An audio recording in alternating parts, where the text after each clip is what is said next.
We're here in the orchard at Seed Savers Exchange, and I want to talk to you today about how to transplant a tree using bare root methods. Any tree can be transplanted when it's dormant, meaning the leaves are off. Right now, today it's fall, that you can do this in the spring too, after the ground thaws and before the buds break and it starts to leaf out. But it works in the fall as well. We're in zone 4, so keep that in mind. But this is the time it can be done. So if I'm going to dig this tree, any method I use is going to cut some roots. So it's a good opportunity or a good idea to also reduce the size of the top. Okay, if I take, say, 50% of the root system off, I should compensate the top the same. Okay, so let me take my clippers here. It's also a time when you can think about the shaping of a tree, because all these branches are small diameter yet. I always say you want to do your trimming cuts before the branches are bigger than your thumb. If you do that, those branches heal quickly within a season, and so there's very little chance of them getting infected or anything like that. So here I have kind of the beginning of a scaffold of branches coming off the trunk at this height. The tree was headed back right where my finger is here, and so it burst out with all these branches. So I'm going to go up the trunk. I don't want my scaffold to start that low to the ground, so I just took off all the lower branches. I want ideally 3 stems coming out at my first scaffold. Looking down on the tree, I see some that are pretty evenly spaced here, like this one and this one and this one. So I'm going to take this big guy off. These I'm going to let grow, but I'm going to shorten them. I'm cutting to an outside bud so they grow out. Take this one off. I'm going to take this one off. And this one. This stem has a little bit of a sharp angle to it, so I'm going to insert a spacer to force that angle out.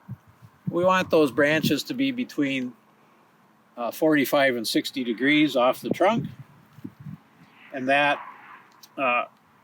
spacers can be in there for one growing season, and that's enough. It'll have it out.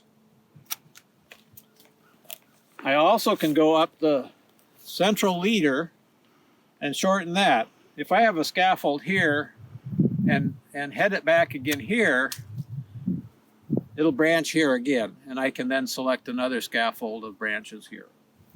Anyway, we've now reduced the branch structure of this tree enough that I think we can now dig the tree and move it. And in the spring, when it leaves out, it won't have more top than the root system can support. Okay, with that, I'm going to dig around. For bare root, we want to preserve all the root we can. I've got a trunk that's probably about 3/4 of an inch diameter. And a good relationship would be, say, think about a foot of soil of root for every inch of trunk. So if I dug a foot out from the trunk, I should get most of the root system. This is a tree, of course, that's in a nursery bed, so it's been transplanted once as a small tree, so it's got a smaller root system than if it was just simply a seedling. I'm just going around to loosen the soil at this point.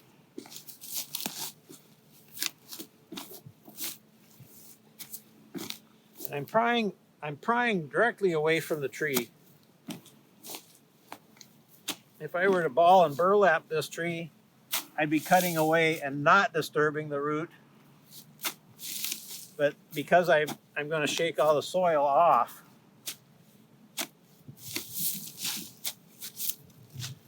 I'm going to go ahead and loosen the soil as I go.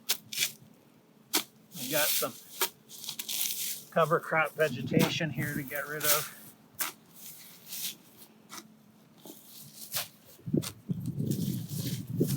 Okay, now I'm going to start loosening soil and removing soil from the hole.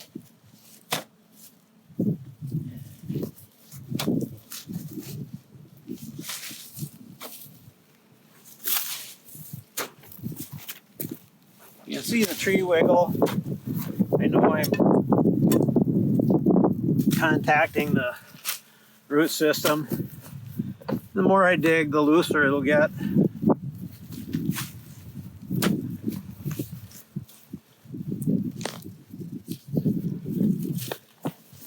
That was good. Push it in another.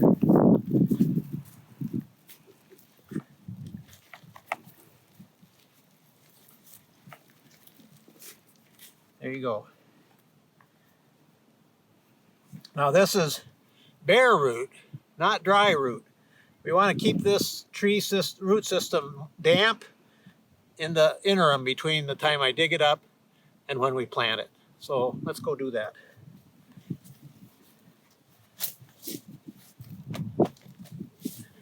Okay, we've chosen a spot for the tree. It should be in the full sun. Apple trees love all the sun they can get. There happens to be turf grass here, so I've been digging this out. And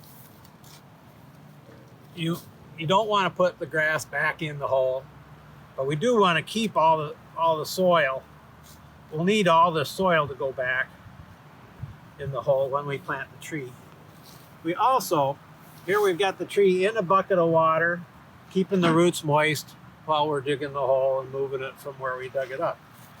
Another thing we want to check, we want this hole to be wider than the root system. And I've got enough sod removed to do that. So, here we go. Like I said, I want to keep all this soil so I can put it back in the hole, so I'm just going to use a little tarp. Pull up some soil, break it up.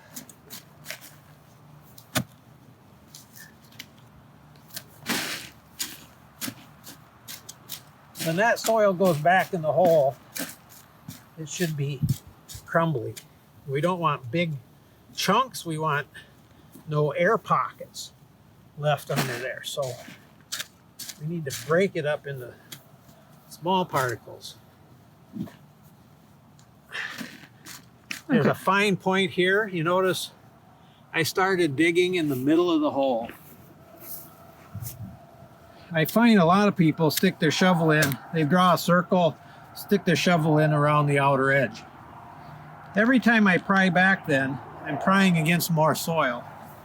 If I take the center out first, then when I pry back, I'm prying against air.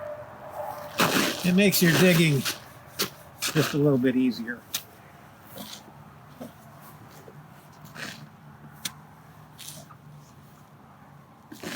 The hole needs to be wider than your root system. It doesn't need to be any deeper. And the bigger the tree you transplant, the more important that is, because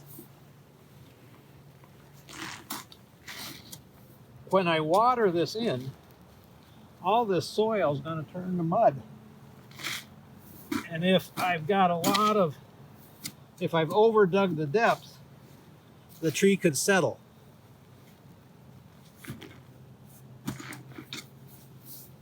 So I'm going to dig, the possible exception to that would be if I'm digging in a location that for one reason or another had compacted soil.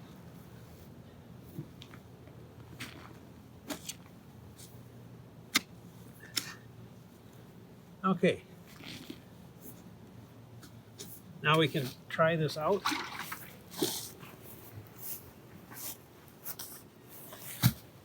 I want the top root of the root system to be about 1.5 inches or 2 below the surface when I'm all finished, when it's all said and done. So here's the top of the root system. My shovel's straight, so here's where the soil line's going to be, and I think that's about right. About 1.5 inches, 2 inches. All right.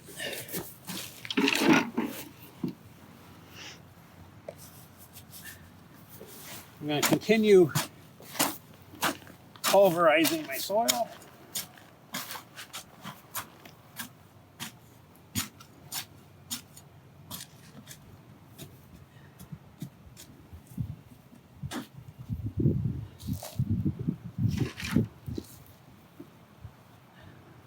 Hold the tree upright. It's nice sometimes to have a helping hand with this, but it can be done on your own. Soon as I've got soil over the roots, I'll give it a little shake, settle that, and it'll stand on its own. Now I can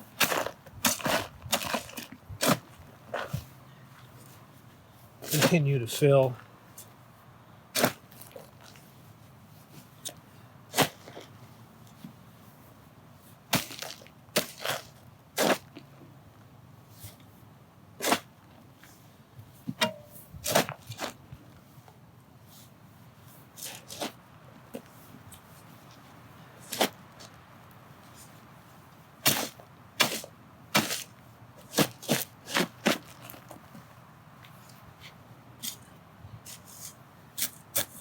Okay, time for another fine point lesson.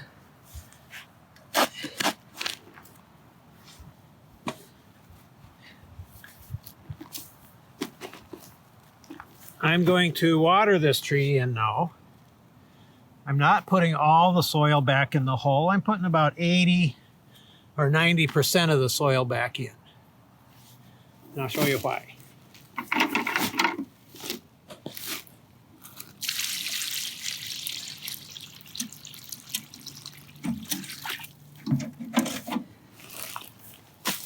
There's one bucket.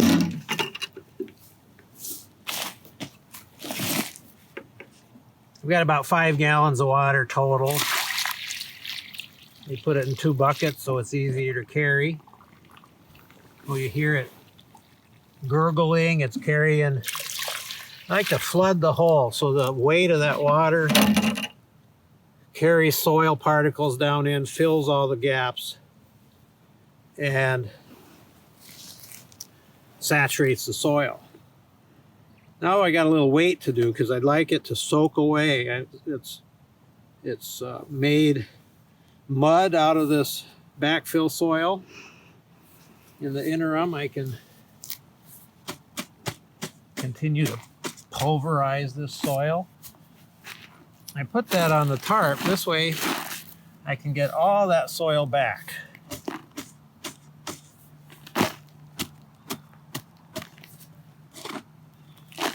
Okay, our water is soaked away, and so it's time to finish filling the hole. The reason I like to do this, if you've ever made a mud pie and let it dry, it cracks up. And that cracked, that hard baked, cracked surface isn't desirable. It's impenetrable. If we get a nice natural rainfall in the near future, it's just, it hits this little concrete surface and it's not going to enter the soil so well. So I like to leave the soil on the surface dry. So I'm backfilling with the last 15% of the soil here in a dry state with my tarp. It's really easy.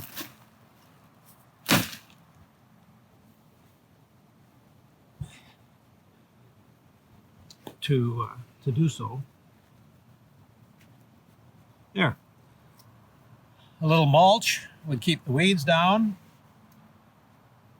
The roots of this tree are in a bucket of mud with a nice crumbly, dry surface on it. The sod I'm going to put to the compost pile. A little tree wrap to guard this through the winter, and we're good to go. One important point, right here is a little bulge in the trunk of the tree. That's the graft union. The rootstock that this is on is a dwarfing stock that'll keep this tree about 50% its normal size. Above is the desired variety we have. So that graft union is really important, and as long as it's out of the ground, those qualities will stay the same. If I had overdug the hole too deep and it settled, or if I continually pile too much mulch up on it, that graft union can grow its own root from the scionwood above it. That will negate the dwarfing properties of the rootstock. Understand? So that it's just important to keep the graft union out of the ground unless I want to turn it into a standard size tree.